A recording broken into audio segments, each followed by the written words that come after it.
biológicas. E a convite da senhora Lília, eu vim falar um pouquinho sobre essa profissão. Então, para os que têm aí um jovem na família, que está nesse processo de conhecimento, de descobrir qual profissão seguir, hoje eu vou apresentar uma dessas profissões para vocês. Então, o tema da minha palestra é a importância das ciências biológicas e como ela age nas nossas vidas.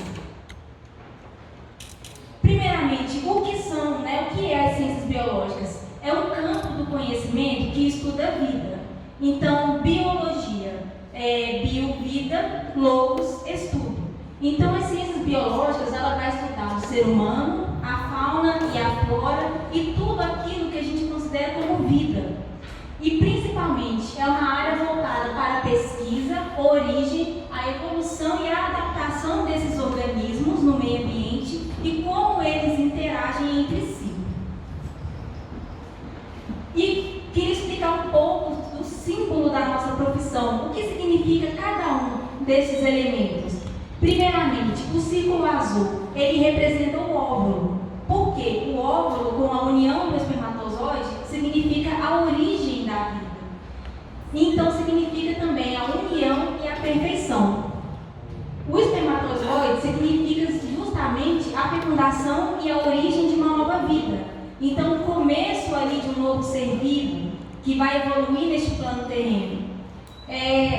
Vemos ali a estrutura do DNA, que representa toda a estrutura, o esqueleto da vida, não só do ser humano, mas também de todos os outros seres vivos. Temos também a folha, que ela representa todos os sistemas biológicos, e dentro da folha nós temos uma espiral, que significa o quê? A evolução.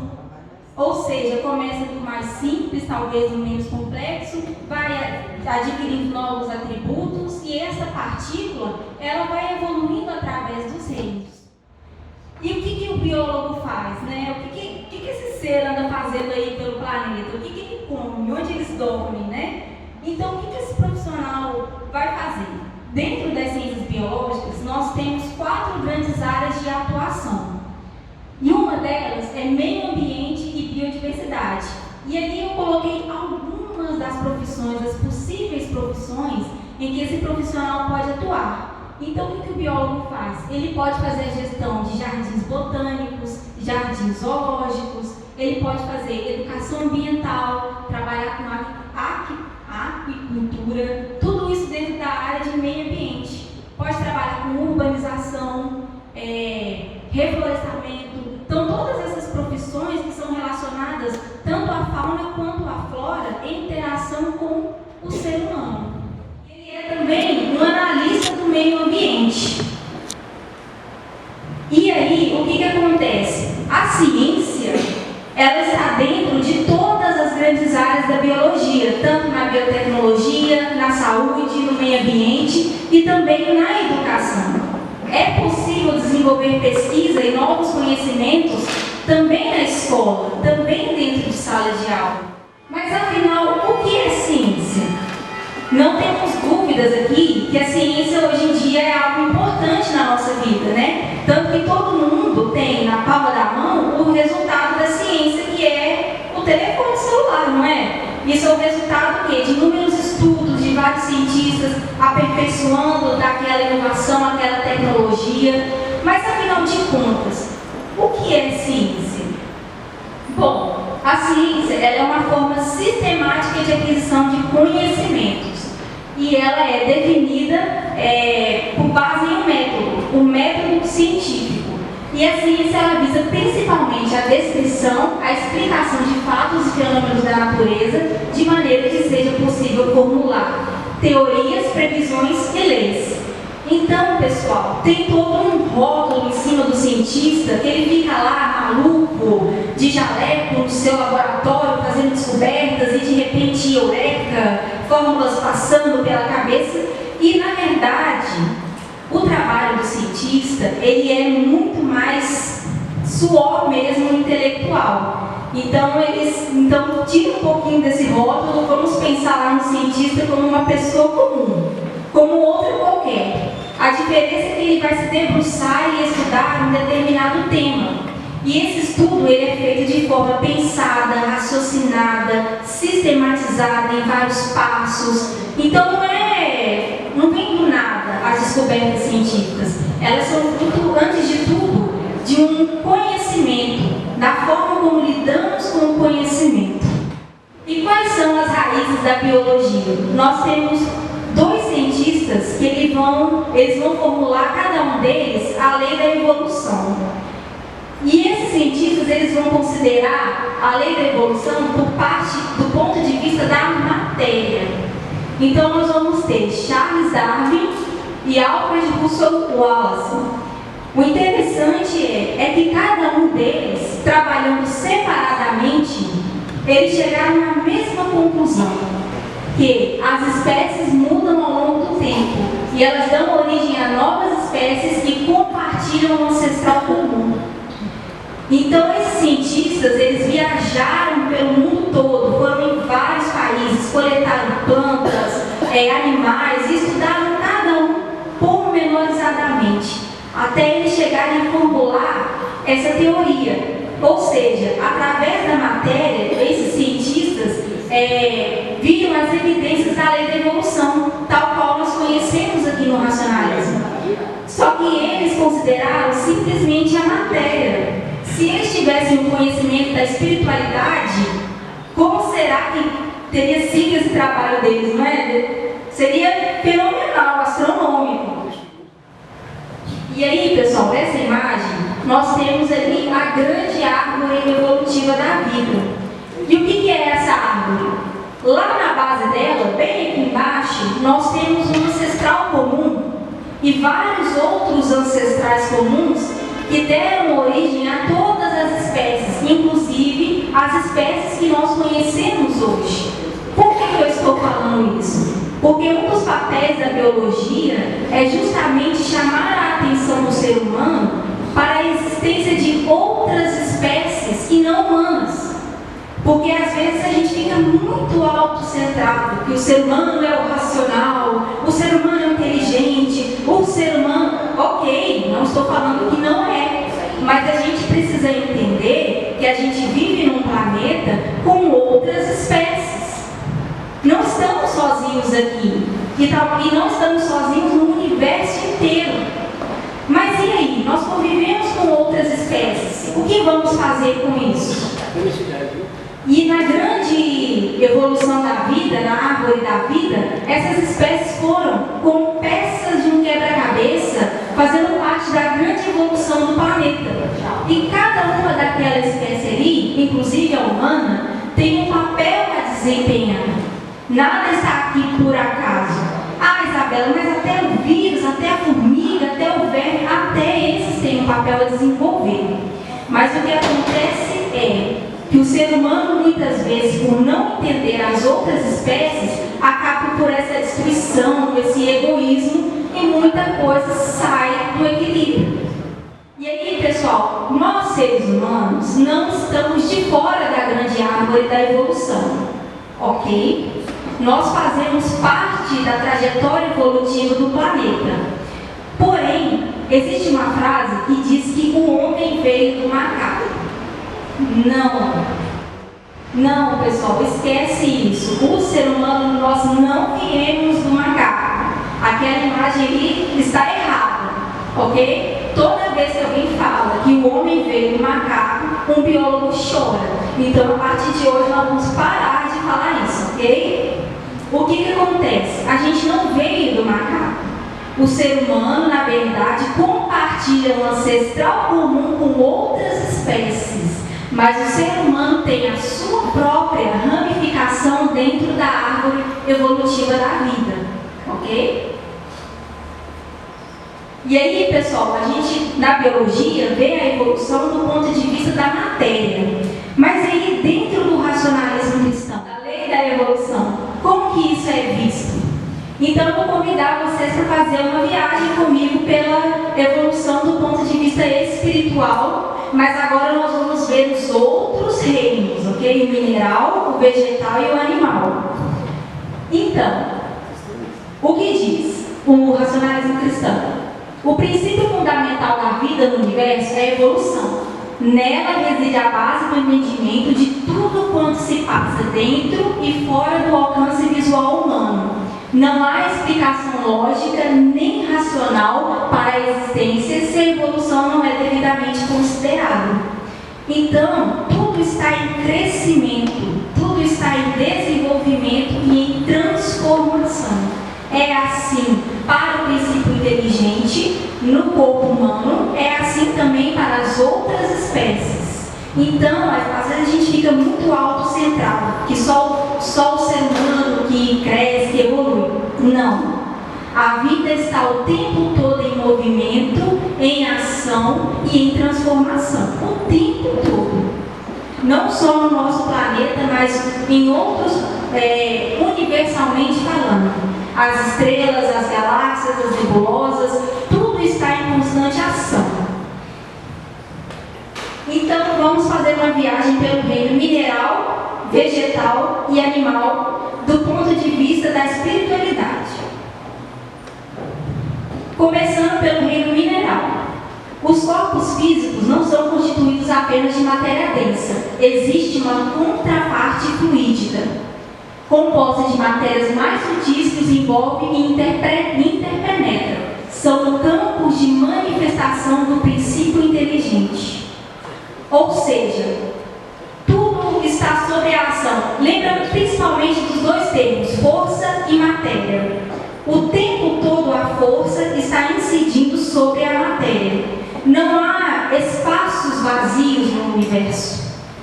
Tudo está interrelacionado com a força, que é a energia. E não poderia ser diferente no reino mineral. Então, até no reino mineral, nas rochas, nas pedras preciosas, nos diamantes, há evolução. Então, prestem atenção. Eu tirei aqui a imagem do livro A Vida Fora da Matéria. Deixei até a página, caso vocês queiram retornar depois para consultar. Como que a gente pode constatar que tem vida, tem ação do princípio inteligente sobre aquela matéria? Através da visão da aura. O que é essa aura? É justamente a assinatura energética daquela força, da presença daquela força. Então, por exemplo, ali, nós temos o pão de açúcar. E na linha periférica, a gente consegue ver uma certa luz amarela, que é o campo áurico daquele mineral. Mas, pessoal, prestem minha atenção. A aura não fica só ao redor, na periferia dos seres. Tudo ali é energia. Tudo ali está emitindo energia. Tudo ali está manifestando vida. Então nada fica parado, vamos dizer assim, nem mesmo as rochas. Por ação dos ventos, das forças, das águas, tudo vai se modificando. E aí, o princípio inteligente no mundo físico, ele incursiona primeiro no domínio dos minerais. Então a evolução vai começar lá no reino mineral. O princípio, a força, vai começar a sua trajetória evolutiva lá no reino mineral. E aí, numa etapa mais avançada, ele vai atingir o reino vegetal. E aí, quando o princípio inteligente ele passa para outro reino, ele tem uma expansão dos seus atributos, ele tem uma expansão das suas possibilidades, uma expansão das suas atividades. Então, é como se o horizonte da evolução abrisse cada vez mais para esse princípio. E aí no reino vegetal, como a gente tem uma ação da vida mais proeminente, a assinatura energética ela vai ser mais forte e ela vai ser mais densa nas plantas. Porque ali já tem uma manifestação da vida, já tem reprodução, já tem luta pela sobrevivência, já tem movimento, já tem crescimento. Ué, Isabel, você está me falando que as plantas se movimentam? Sim. Quando a semente está na terra, o broto não precisa fazer o movimento em direção à superfície para alcançar a luz solar? E de mesma forma ele precisa fazer o movimento para baixo para ele criar raízes fortes para conseguir sobreviver? Então no reino vegetal já vem novos atributos. E aí a gente passa para o reino dos animais. a aura dos animais ela vai ser mais definida e intensa do que os vegetais, porque os animais já vão entrar outras emoções, já começa a desabrochar, por exemplo, da raiva, do ciúme, da inteligência, do amor, da lealdade, da fidelidade, lá no reino animal. E aí, os predicados da parcela da inteligência universal, em ação no reino animal, eles vão adquirir maior expansão quando comparados ao reino vegetal. Então, os animais, meus caros amigos, também fazem parte da trajetória evolutiva, também estão em evolução. Os animais também estão em desenvolvimento dos seus atributos. São seres que a gente chama de sencientes. Eles sentem dor, alguns têm um grau muito desenvolvido de inteligência. E aí, novamente, na vida fora da matéria, nós temos ali a imagem do cão e a sua assinatura energética, o seu campo áureo. Então, pessoal, a gente tem que ter muito cuidado nesse ponto. Por quê? O que diz no livro? Que quando o animal está sob a incursão de valores benéficos vindos ali do seu dono, nós auxiliamos estes seres a evoluir. Olha só a responsabilidade. Então, os seres existem não é por acaso. Se eles estão na Terra, pela lei da vida, eles têm o direito de existir, eles têm o direito de viver. E nós, seres humanos, não mensuramos ainda as consequências dessa matança, dessa destruição que nós estamos causando no planeta. E o nosso planeta, vamos pensar, se no reino mineral tem ação da força sobre a matéria, no reino vegetal igualmente, no reino animal igualmente. Então, o planeta Terra, ele é um grande organismo em constante evolução, do qual a humanidade faz parte. A gente não está a parte do planeta, dos movimentos planetários. Nós fazemos parte, contribuímos igualmente para a evolução do planeta. E aí, queria chamar a atenção, porque às vezes a gente escuta o seguinte: os cientistas avisam, daqui a 50 anos não teremos mais água, por exemplo. E aí eu já escutei assim de pessoas mais velhas a seguinte frase: eu não vou estar aqui mesmo daqui a 50 anos. Tá bom, alecrim dourado, você não estará. Porém, seus amigos, seus filhos, seus netos, muito provavelmente estarão. E outra, às vezes o alecrim realmente não estará aqui. Aí ele chega lá no mundo de luz dele, vou ter que reencarnar. E aí ele reencarna num planeta todo destruído. É o que estamos todos sujeitos, ok? E aí, pessoal, a gente tem muita tendência de subestimar os animais. Mas o que acontece? Vou citar um exemplo. Se tem alguém aqui falando alemão comigo, eu não estou entendendo nada do que ele está falando. Mas eu posso, por exemplo, supor que ele é uma pessoa desinteligente ou mal desenvolvida só porque eu não entendo o que ele está falando? Nada a ver, não é, pessoal? Então a gente precisa buscar entender não só os animais, não só as plantas, mas como funciona o nosso planeta. Por quê? Às vezes acontecem as coisas e a gente pensa, mas por que isso está acontecendo? Por quê? Lixo, consumismo desenfreado, desrespeito às leis evolutivas. Ora, se eu tenho uma lei da vida, por que então estamos matando, estamos destruindo, estamos desrespeitando a nossa própria espécie e a outra? Será que isso não vai ter consequência? Pode passar. Então, pessoal, como que as ciências biológicas agem na nossa vida? A gente estuda os outros seres vivos, a gente estuda as interações desses seres vivos para buscar justamente compreender as formas de vida e preservá-las. Porque tudo na natureza tem um papel. Por mais que a gente não entenda, tudo tem ali a sua função a desempenhar. E não é diferente com o ser humano. O ser humano também tem a sua função a desempenhar no planeta. E essa função não envolve destruir ou matar. Isso aí, na verdade, é um desvio, né, dos nossos planos evolutivos. E aí, pessoal, eu queria finalizar com isso, para a gente ter uma visão mais voltada em não temer, mas estudar e compreender aquelas outras espécies que vivem com a gente. Quem são elas? Será que elas têm algum papel na minha vida? Ou será que eu, com as minhas atitudes, estou prejudicando o planeta?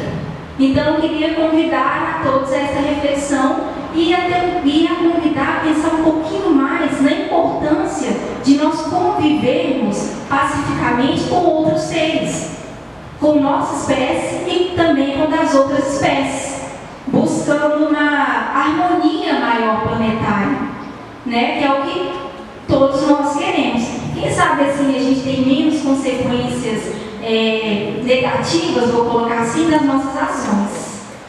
Muito obrigada pela paciência.